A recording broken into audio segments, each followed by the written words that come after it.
Salut tout le monde, salut Lio. Salut Charlie. Aujourd'hui, on est super content d'être là. On est dans les locaux de Propulse Corner. Propulse Corner, c'est notre projet à Lio, Angélique et à moi. Ce projet, c'est venu d'une rencontre. Ça fait des années qu'on travaille ensemble déjà avec Lio. Je suis musicien et j'enregistre dans les locaux de Lio depuis de nombreuses années maintenant. Et mon expérience de musicien, alors au départ c'était la découverte du studio, tout ça, mais une fois comment on est un middle, en fait, on n'est plus un amateur, mais on n'est pas encore un professionnel. Eh ben finalement, on se rend compte on est face à un espèce de plafond de verre. Et ce plafond de verre, il est matérialisé par le fait que pour faire mieux, on a besoin de plus, mais pour faire plus, on a besoin de mieux. Et on se retrouve dans une espèce de cercle vicieux qui fait qu'il nous manque un certain nombre de prestations. Alors ces prestations, elles existent, mais elles sont vraiment spécifiques aux professionnels. Et il n'y a pas la prestation dont moi j'aurais besoin pour développer ma musique. Pas forcément pour devenir vraiment un professionnel, parce que c'est pas ce que je souhaite. J'ai déjà un métier qui me plaît beaucoup. Mais quand bien même ce serait le cas, effectivement, c'est le même problème au final.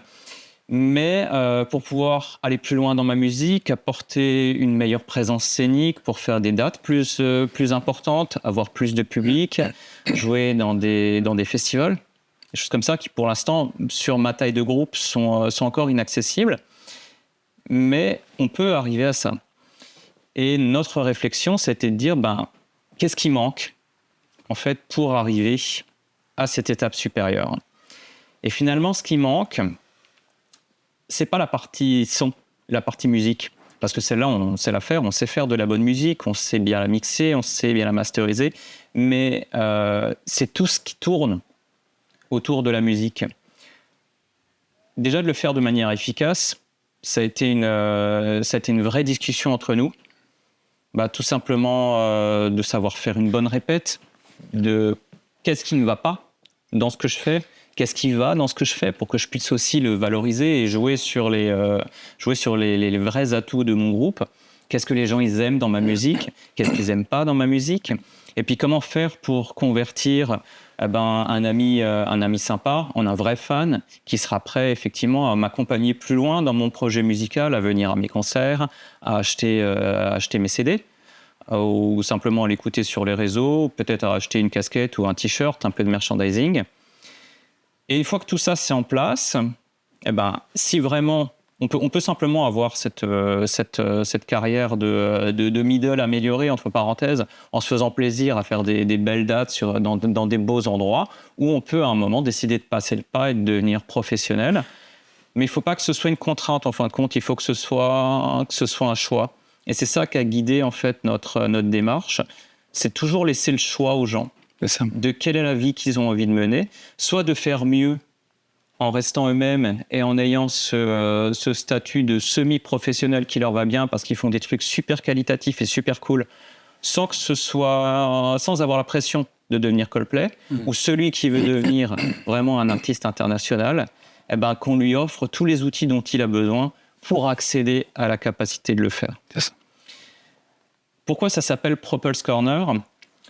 Parce que on a imaginé l'architecture de ce projet, en fait, en 3 étapes distinctes.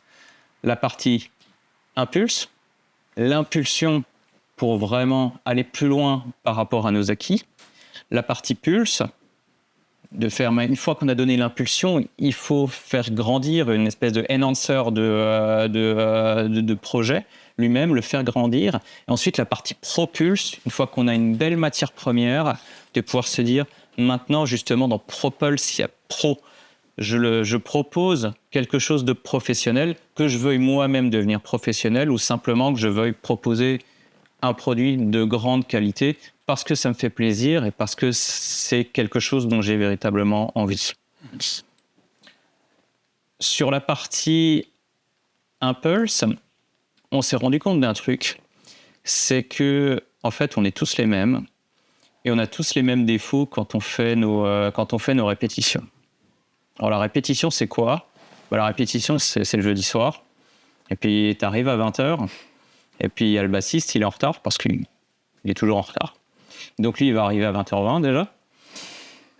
C'est pas grave parce que lui, il a juste à se brancher, mais tous les autres, ils sont là. Et puis du coup, vu qu'il est en retard, on ouvre vite une bière. Et puis en fait, le temps que tout le monde se branche, qu'on se raconte qu'est-ce qui s'est passé la semaine, il est 20h40.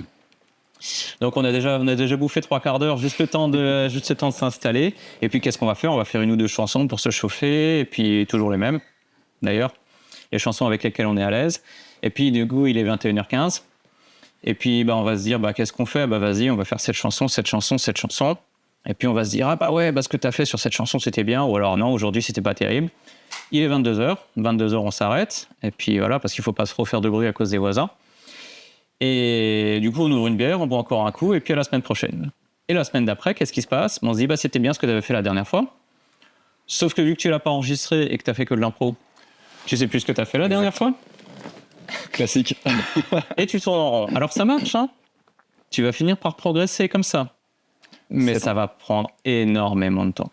Alors qu'avec juste 2-3 outils basiques, qu'on justement on est capable de fournir dans l'Impulse, on va pouvoir améliorer tout ça. C'est ça. Pour résumer un petit peu, donc moi je suis ingénieur du son et donc j'ai mixé des milliers de morceaux. Et moi, de base, mon travail, c'est de faire en sorte que l'enregistrement se passe bien, qu'on ait le meilleur enregistrement possible. Je fais aussi beaucoup à la fois de coaching vocal et aussi d'arrangement. Donc le but, c'est finalement pour moi de passer d'une maquette à un morceau pro. Et avec mes clients, à chaque fois, donc voilà, j'ai toujours fait en sorte que l'enregistrement se passe bien, le mixage soit professionnel et finir par un mastering de qualité qui soit, avoir un morceau à la fin radiophonique. Malgré ça, ça suffit pas. La plupart des artistes, d'ailleurs, s'arrêtent à cette étape-là. Et comme le disait Charlie, en fait, finalement, déjà de 1, ils savent pas quoi faire. Ok, j'ai un super morceau, il sonne super bien. Mais encore une fois, si je sais même pas le mettre en ligne, si je sais même pas comment marche la SACEM, etc., ça va être compliqué d'aller plus loin. Et donc, la plupart, justement, des artistes débutants ou même middle s'arrêtent un peu là et sont complètement dans le noir. Et effectivement, il n'y a pas de solution. Moi, je parle d'expérience. C'est que c'est intimidant. Tu sais pas par où commencer. Ouais. Et c'est super compliqué. C'est ça.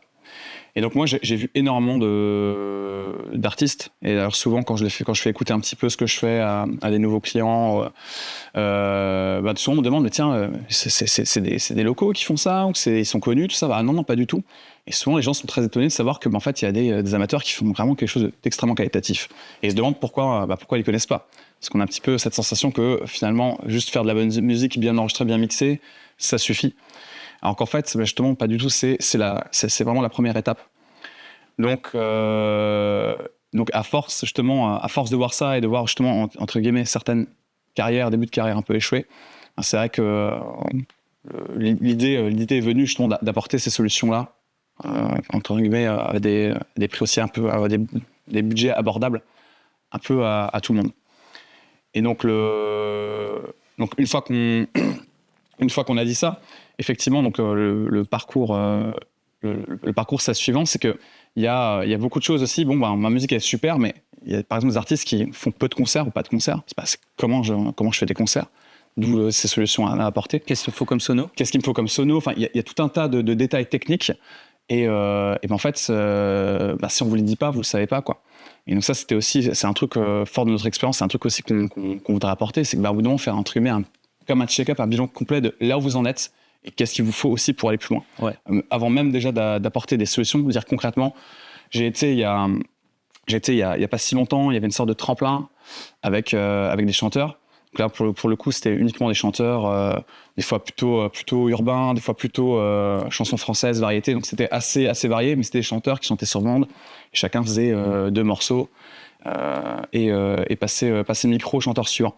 Donc c'était fait dans très bonnes conditions, ça sonnait très bien, etc. Avec un jeu de lumière, enfin vraiment les moyens étaient mis, c'était quelque chose d'assez sympathique. Et moi, par exemple, un des détails qui m'a surpris, c'est que je me suis rendu compte, j'avais un look entre guillemets, moi personnellement et la personne qui m'accompagnait, on avait des looks plus originaux que certains des musiciens qui étaient sur scène, enfin certains chanteurs qui étaient sur scène. Et du coup, c'est un peu dommage parce que en fait, finalement, si je sais pas, quand on fait un concert, on incarne quelque chose de lambda, sachant que c'est un spectacle. C'est un peu problématique. On doit vendre, comment dire, Marilyn Manson en jogging. Voilà, Marilyn Manson, super exemple. Marilyn Manson en jogging, le concert, c'est pas le même, quoi. Et en fait, c'est tout bête, mais si personne vous le dit, et souvent en tant que musicien, on reste vraiment sur la performance, bah, si personne vous le dit, bah, vous allez rester habillé comme ça, et vous n'allez pas comprendre pourquoi votre carrière, vos concerts n'évoluent pas. Ou pourquoi des fois même on vous reprend pas, parce que ça peut être une des raisons. C'est juste que vous n'aviez pas l'air pro, quand bien même la performance l'était. C'est clair. Et donc en gros ça fait partie aussi de la partie donc Impulse, c'est comment on peut apporter à ça, quoi. À ça dans la pré-production, entre parenthèses. Après, tu as la partie Pulse qui prend directement la suite. Avec, il y a deux choses que j'adore, parce qu'en fait, pour concevoir ça, un jour, j'ai débarqué chez Léo et j'ai dit, écoute, je veux acheter un truc qui n'existe pas. Est-ce que tu es prêt à me le vendre? Et je lui ai dit, moi, j'ai un studio. Je commence sans le mixage. Je suis pas bon. Mais voilà, j'ai acheté plein de trucs. Mais je sais pas si je les fais bien fonctionner. Et surtout, je sais pas vraiment ce que mon matos fait, quoi. J'ai plein de matos qui a l'air... sur la description de Thomann, ça avait l'air cool. Donc, du coup, je l'ai pris. Mais je pense que j'utilise le truc à 5% de ses capacités. Je sais même pas si je l'ai correctement branché. Donc, moi, j'aimerais bien que tu viennes à la maison et que déjà qu'on fasse l'inventaire ensemble de tout ce que j'ai, que tu me montres tout ce que je peux faire avec mon matos. Et surtout que tu me dises si déjà il est bien réglé. Genre j'ai des enceintes de monitoring qui sont correctes, c'est du moyen de gamme, mais je peux avoir des super bonnes enceintes, si c'est mal réglé, ça marchera pas, quoi. Et d'avoir effectivement cette expérience-là, de dire voilà, tu vois, ça en fait, ton branchement là, il est complètement débile parce que tu fais tout un chemin alors qu'il suffirait de le brancher en direct dedans et puis ça marche très bien. Puis c'est juste que tu n'y as pas pensé, quoi. Pour les guitaristes, je pense que c'est super parlant. Tu veux un truc, tu veux un super son saturé, tu vas acheter une overdrive. Ouais. Et puis finalement, tu vas dire ouais, mais du coup ça part de partout. Tu vas rajouter un compresseur. Et puis derrière, tu vas dire une petite reverb, ça serait cool. Clac, tu rajoutes une reverb. Et puis après, tu te mets un petit délai parce que le délai c'est cool pour avoir un petit slapback comme ça. Et tu te retrouves avec un pedalboard avec 5, 6, 7 pédales. Et finalement, elles sont dans l'ordre où tu les as achetées. Parce que, voilà, tu t'es pas posé la question de qu'est-ce qui se passe si j'inverse la première et la dernière. Ou est-ce qu'il y a une raison de mettre le compresseur avant ou après? Ça. Et finalement, de se prendre juste un quart d'heure pour regarder qu'est-ce qui se passe dedans, ou alors simplement faire des ateliers avec d'autres guitaristes pour voir, mais toi, pourquoi tu as cette pédale? Ah bah tiens, je pensais l'acheter, vas-y, je l'essaye avec mon ampli et tout ça. En fait, ça, c'est toute cette partie-là, c'est quelque chose qui est difficile à trouver. Le deuxième truc que je trouve vachement sympa, c'est là, on est sur la scène du studio. Ouais. Et ça, cette prestation, je l'adore. C'est, tu vas faire un concert live, avec du public que tu invites. Ça peut être tes potes, ça peut être tes fans, ça peut être ta famille, ça peut être qui tu veux. Et nous, en fait, on va leur... Donc toi, tu vas faire ton show comme si c'était un vrai concert, parce que c'est un vrai concert. Nous, on va l'enregistrer au niveau de l'image et au niveau du son, pour voir effectivement si c'était un Marilyn Manson en jogging ou pas. Ça. Et surtout, on va enregistrer tout ce qui se passe en dehors des chansons. C'est-à-dire, est-ce que tu mets 3 minutes entre chaque morceau? Parce que tu as 15 changements de guitare, et puis vu que tu la sors de sa housse, c'est qu'avant, elle était stockée dans la bagnole où il fait froid, tu réaccordes en permanence. C'est ça. Tout un tas de choses comme ça. Et dans le public, ils vont également avoir des questionnaires. Tout est fourni, hein. Où ils vont pouvoir dire, voilà, c'est ça mon ressenti, pourquoi est-ce que je suis venu, à quoi je m'attendais, qu'est-ce que j'ai trouvé, est-ce qu'il y a un truc qui était vraiment cool, est-ce qu'il y a un truc qui était vraiment pas cool, et à partir de là, on va débriefer derrière, ça. Et on va faire tout un programme d'amélioration continue sur les 6 prochains mois, par exemple, pour se dire, voilà, ça c'était cool, donc ça, il faut qu'on capitalise là-dessus, mais par contre, ça marchait moins bien, et là, il faut vraiment qu'on travaille. Et c'est pas forcément de la musique pure. Ça peut être de construire une setlist différemment. Complètement. De toute façon, les besoins d'un morceau, l'attitude qu'on a en répétition et le live, c'est quand même 3 choses différentes. Souvent même des morceaux studio qu'on enregistre, par exemple, qui peuvent être très bien en studio, ont besoin peut-être d'être réadaptés pour live d'une certaine manière. Et puis, alors c'est un peu paradoxal, mais souvent, de ce que j'ai vu, c'est qu'un concert réussi pour un groupe amateur, la plupart du temps, c'est quand personne n'a fait d'erreur, personne n'a fait de pain, finalement. C'est le truc, et là, tout le monde est très content. Ouais. C'est super, t'as tout le monde à jouer parfaitement. Alors qu'en fait, paradoxalement, ça a assez peu d'impact sur le public. Parce que déjà, la plupart des pains, ils ne les remarquent pas. C'est un peu trop technique, à moins qu'il soit vraiment évident. Et quand bien même ils les remarquent, si le spectacle, parce que c'est avant tout un spectacle, est à la hauteur, en fait, ça ne fait absolument rien. Encore une fois, ce qui va le plus impacter, c'est l'attitude qu'on a sur scène. C'est très impactant. Est-ce que le guitariste, il a regardé ses godasses pendant tout le concert? Est-ce que le chanteur, justement, il regarde son public? Est-ce que, justement, il sait quoi dire entre les morceaux? Ou à l'inverse, il y a quelque chose de plus introspectif? Est-ce que ça se suit, ça s'enchaîne avec une certaine fluidité? Est-ce qu'il y avait un jeu de lumière? Tout bêtement. Donc, est-ce qu'il y a quelqu'un qui contrôle ce jeu de lumière? Est-ce qu'il est à peu près pensé? En fait, il y a tout un tas de petites choses. Et encore une fois, le look, on y revient. Peut-être qu'un styliste, quand on est plus de 2 ou 3, c'est pas du luxe. Hein. Pour un peu harmoniser tout ça, c'est un métier, c'est pas évident. Et finalement, tu te rends compte, c'est pas si cher que ça, en fait. Et pas du tout. On est sur des prestations qui sont courtes. Et voilà, ça permet vraiment de donner une intention. Après, tu fais évoluer par la suite. Mais quand tu pars de 0, entre avoir 0 et avoir 2, c'est déjà 2 de plus, tu vois. C'est ça. Moi, c'est quelque chose qui, par exemple, dans mon expérience personnelle, m'a énormément aidé. Moi, j'avais un groupe avec lequel j'ai un peu vécu de la musique. Et c'est un groupe d'électropop, on était 5, et personne déjà n'avait le même âge. Et on s'est rendu compte, au bout d'un moment, on avait regardé un extrait de concert, et on s'est dit, mais visuellement, finalement, on ne l'avait jamais remarqué, parce que tous individuellement, je pense que c'était tout à fait acceptable, mais il y avait rien qui collait sur scène, quoi. Et on a décidé justement de faire appel à un styliste. Et encore une fois, on aurait pu peut-être continuer longtemps comme ça sans s'en rendre compte. Et elle a repris tout ça en main, elle a fait créer quelque chose d'homogène et modulable. On a fait 2 séances, et ça nous a complètement changé. On avait juste le fait d'être sur scène sans rien faire, on avait déjà une attitude, une image qui faisait, entre guillemets, professionnelle. Et ça, c'est super. Et mine de rien, ça nous a permis aussi, entre autres, avec d'autres points, d'améliorer du coup la qualité de notre spectacle, de notre concert. Parce que visuellement, c'était mieux.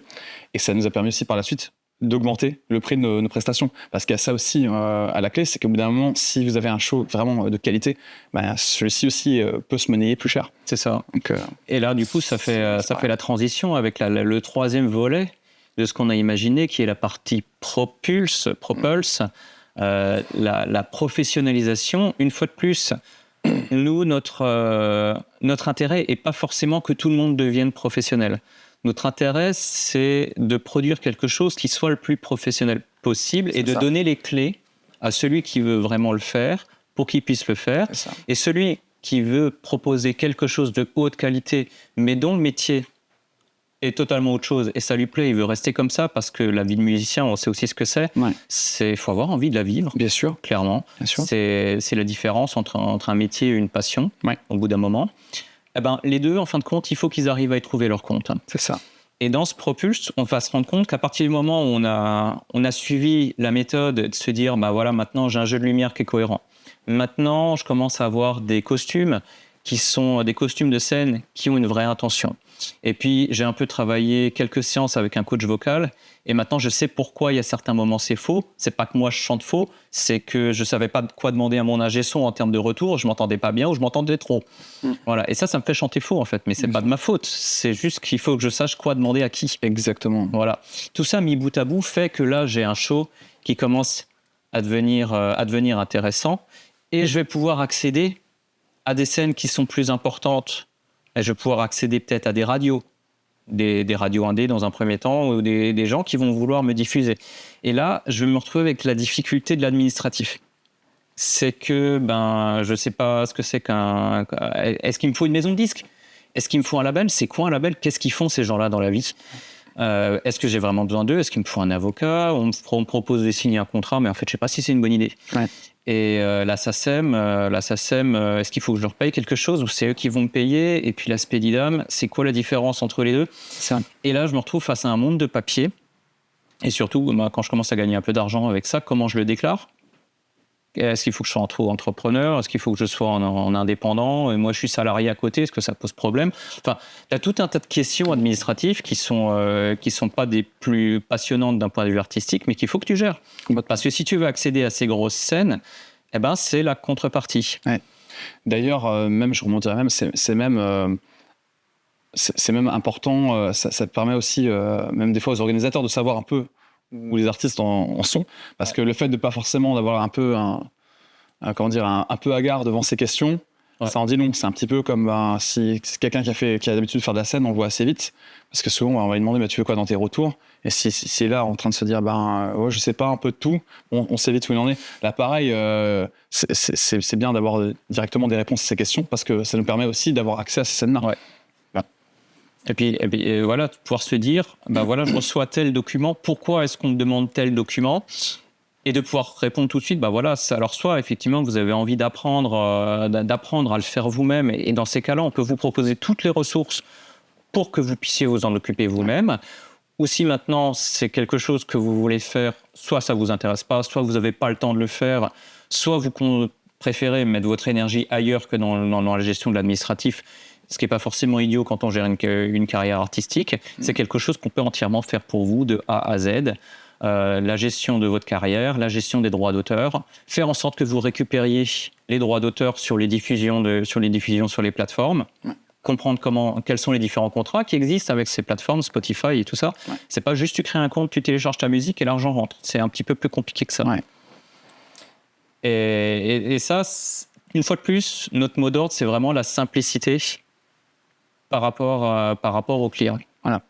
On a conçu ça comme étant, nous, quelle est la prestation qu'on aimerait acheter en tant que musicien. C'est ça. Parce que toi aussi, tu as une carrière de musicien professionnel. Complètement, ouais.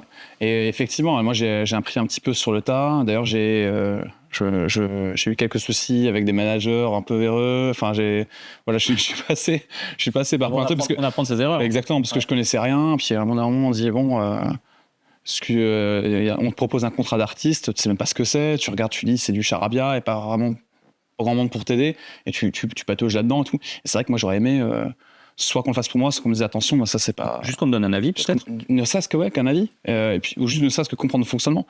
Parce que moi à la belle j'ai appris ce que ça faisait à mes dépens.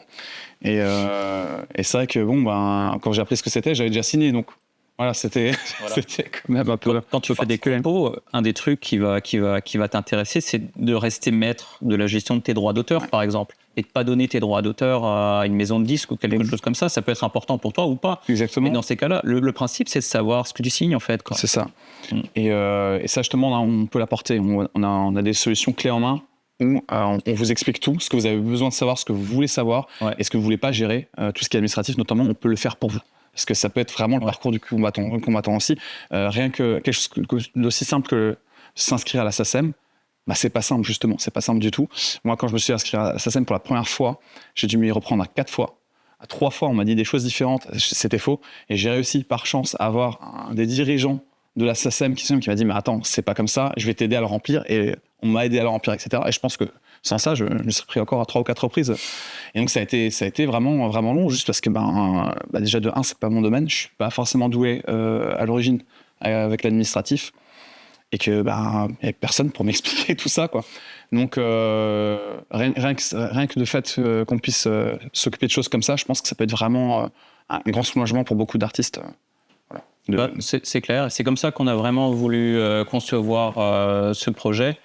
Impulse, pour vraiment donner un élan par rapport au projet, qu'importe le stade où il en est, qu'il en soit vraiment au début du début avec des musiciens qui sont débutants, ou qui soit déjà un petit peu plus construit avec des gens qui tournent déjà un petit peu plus. Pulse pour faire émuler tout ce qui existe déjà en rajoutant. Ça va être un peu de sel, ça va être des épices, ça va être tout ça. On va pas changer le cœur de la musique qui est faite, c'est pas notre philosophie. Oui. Pour arriver effectivement à quelque chose qui soit vraiment quali, à partir de là, les gens décideront de la vie qu'ils ont envie de mener avec la musique qu'ils font. Est-ce qu'ils veulent aller plus loin parce que ça leur fait plaisir? Est-ce qu'ils veulent aller plus loin parce que ça leur fait plaisir et ils veulent en faire leur métier? C'est 2 choix de vie qui sont différents, mais on veut offrir cette opportunité, quoi. On a des solutions adaptées pour tous ces cas dans les deux états d'esprit, en tout état de cause, quoi. Je pense que le plus simple, effectivement, c'est de venir nous voir. Et comme ça, on pourra simplement discuter de votre situation, là où vous en êtes actuellement, et vous dire, ça coûte rien, qu'est-ce qu'on peut faire pour vous? Et quelles sont les conditions pour tout ça. Voilà. Merci Léo pour cet échange. Merci Charlie. Et puis on vous dit à très bientôt chez Propulse Corner.